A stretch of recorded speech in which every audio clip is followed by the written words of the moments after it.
Hello everyone, I am Berk. We are in the section on Kegel Exercises for Men. We previously made 2 videos about women. This one is about men now. Of course, Kegel Exercises for women are different from Kegel Exercises for men.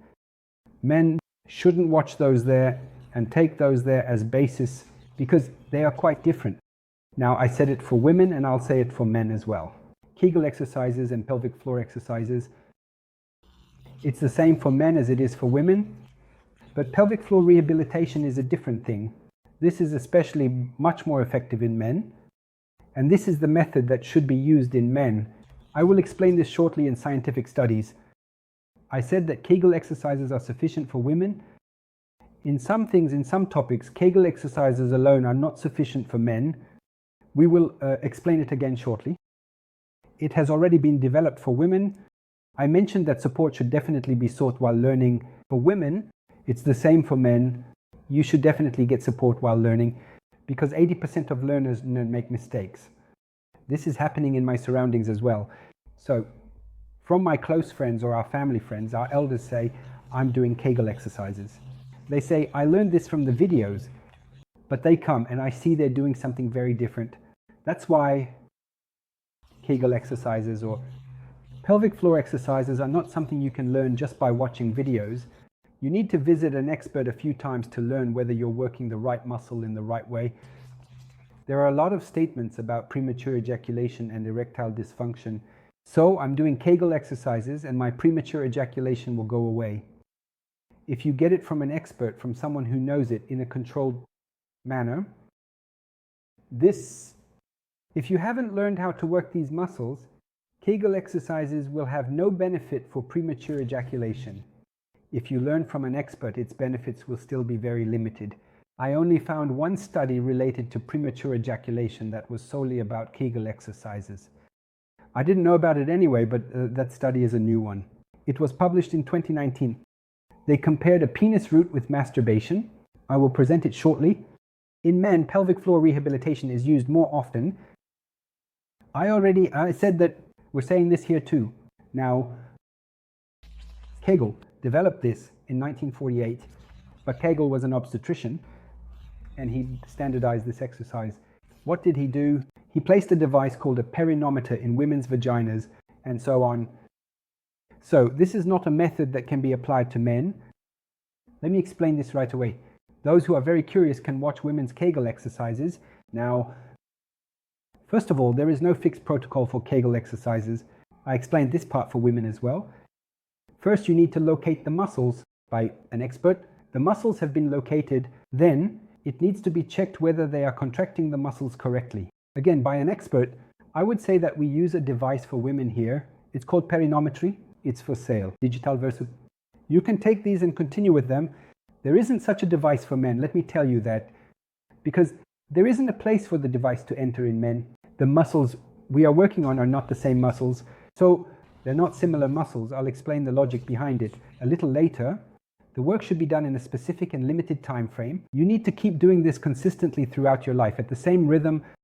Just like in women, it can cause problems in men as well. In fact, most of the people who are working out are doing it wrong. It's clear when doing Kegel exercises, the group. Our goal is clear group. So it's about working the muscles around the penis. During this time, the muscles of the hips, buttocks, and abdomen need to be relaxed. Therefore, most of the time, this is not achieved. One of the biggest mistakes. Now, let me briefly explain this. Let's go back right away. Let me show you which muscle we need to work on in an animated way. Look, where are we looking from now? We're looking from the back, the testicles. Here is the penis with the tip visible. Of course, I always say there are 2 corpus cavernosum at the front of the penis. It stretches backward. This is where it extends. These parts are the back roots of the penis and this area is where the urethra passes. So the corpus spongiosum, that's the medical term, there are 2 of them. Corpus thing, the corpus cavernosum and 2 spongiosum in the middle. What I did was I removed the things, I took out the muscles so that we can understand better. The muscle group we need to tighten. In our Kegel exercise, look, are the muscles around the penis. The urethra passes through here. Let me show you this. Look, the urethra passes through here. The muscles around the urethra and the muscles in this area are the thin, small-looking muscles that are visible here. These are also found at the neck of the bladder. Why is that? These muscles, meaning the sperm will drop here, sperm drops in this area, the prostate is right here. After the sperm drops in this area, these muscles will contract to expel the sperm. So the sperm will go out into the world. If these muscles don't contract, if these muscles are not there, you will feel the sensation of orgasm, but there won't be any sperm release. Now, when we reach a certain point during intercourse, no matter how relaxed you keep this area, these muscles will start to contract rhythmically. It contracts, it contracts, it contracts, then it stays contracted. It squeezes this side, meaning these two sides, and the sperm comes out. Now, the reason why Kegel exercises have very little benefit in early ejaculation is this. It doesn't matter how strong this muscle is. You should not tighten these muscles during the relationship. Not to tighten, but not just these muscles, but also the abdomen, hips, anus, feet. In other words, if you have sexual intercourse while drinking, with all your muscles relaxed and your breathing controlled and continue like that, the feeling of ejaculation will come late anyway. You will have somehow stopped the rhythmic contractions of these muscles, but eventually the sensation of ejaculation will come and these muscles will contract and release independently of you. So, during the relationship, it's not about these muscles being very strong. What good does it do for these muscles to be strong? It doesn't help at all, of course it does. Having these muscles strong increases the sensation of orgasm, just like in women, enhancing the pleasure derived from the orgasm. Let me say this, but only Kegel exercise is effective on premature ejaculation and erection. Even if learned, it has very limited effects. Yes, now let's continue from where we left off. Now, I said that Kegel exercises alone have very little benefit for men, but I can't say the same for pelvic floor rehabilitation. So, exercise, yes. In addition to Kegel exercises and biofitting, electrostimulation, that is stimulation of the muscles with electric current, is successful. Look, this isn't very long ago. It was in 1996. So, Arnold Kegel discovered it in 1948. You know this. How many years have passed since 1996, he says, for men? A new treatment strategy for early ejaculation. What is pelvic floor rehabilitation? It's not just about exercise, it's not just Kegel. There is also electrostimulation and biofeedback. This is quite important. The 5-year results of these are very successful. There are those who go from 2 minutes to 10 minutes, and especially successful pelvic floor rehabilitation in young people. So he says, we achieved almost 65% success in those under 35. Now there is a systematic task related to this. This is it's a nice study. I'm going to make this as a separate video. So I'm going to make a separate video on how pelvic floor rehabilitation is done and what its effects are, both in early ejaculation and erectile dysfunction. Here are 10 noteworthy studies from around the world. Presented, 5 of these are for early ejaculation and 5 are for erectile dysfunction. But none of them only have physical exercise. There is no exercise that is just Kegel. In all of them, there is either biofeedback or electrostimulation. So, as I mentioned, pelvic floor rehabilitation has been done here, and all of them have really achieved successful results. I have nothing to say about pelvic floor rehabilitation. I found only one study related to Kegel. It was just published recently in 2019. What does he say? Regularly performing penile pole, root, masturbation in Kegel exercises. This is SAP Kegel exercise. Pelvic floor. They compared pure Kegel exercises with pelvic floor rehabilitation.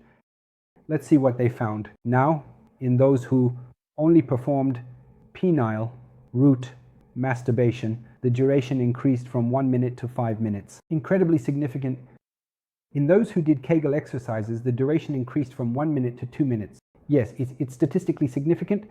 It has increased by 100%. But they looked at satisfaction. How happy are men? Look, the lower this number is, the happier they are. It means high. Those who do root exercises have decreased from 16 to 10. So they are quite happy. The others went from 17 to 15. So not a lot of happiness. This is actually a very normal thing. So if you ejaculate early, let's say you ejaculate after 30 thrusts, and the doctor says to you, I will make 30 of this 60. So it's not really a situation to be very happy about at home. But if he says, I'm going to make this 30 into 150, 200, then that would really be significant. Therefore, as you can see in this study, Kegel alone, yes, statistically Kegel can prevent premature ejaculation, but the reality of patient happiness, we see that it doesn't have much of an impact in life. That's more important. Now, I keep looking for and using this, we have a book like our Constitution, the urology book published by the European Urology Association. When talking about treatments for premature ejaculation, in those charts, of course, there are medications, creams, etc. Behavioral therapy, that's sexual therapy, etc. They are mentioned. And also, for example, the root of the penis masturbation will be taken from the previous study, library-assisted startup exercise. We have an ejaculation control program at BODEP. We're applying that too. Electrical stimulation, etc. Look, there's no pure Kegel exercise here. I mean, there's no such thing as being able to prevent it just by doing a pure physiological exercise, by doing physical exercise. These haven't been fully proven either. It says that more evidence is needed to be taken into account. So what I'm going to say here is, the most important topic is this. If you do Kegel exercises on your own, you'll do them wrong about 80% of the time. Even if you learn from an expert, you will never get the necessary results for both premature ejaculation and erectile dysfunction on your own. You won't be able to get the results, and you won't be very happy. Scientific studies are like that too. My personal experiences are like that too. That's why I did Kegel exercises here. Will my premature ejaculation go away or not? The answer, to questions like that, no, of course not. So it might improve to some extent, but it won't be at a level that will ultimately satisfy you. I hadn't made a video about Kegel exercises before. I'm shooting a video for the first time. These women are very important. And I also believe this Kegel exercises are not something that can be learned just by explaining. So this is the case for men too, and it's the same for women. Some women need to do much more serious things to learn. They need to use tools and such. But for men, of course, this can be learned with a few doctor appointments. But our recommendation is that pelvic floor rehabilitation, if done in suitable patients, yields good results. Thank you.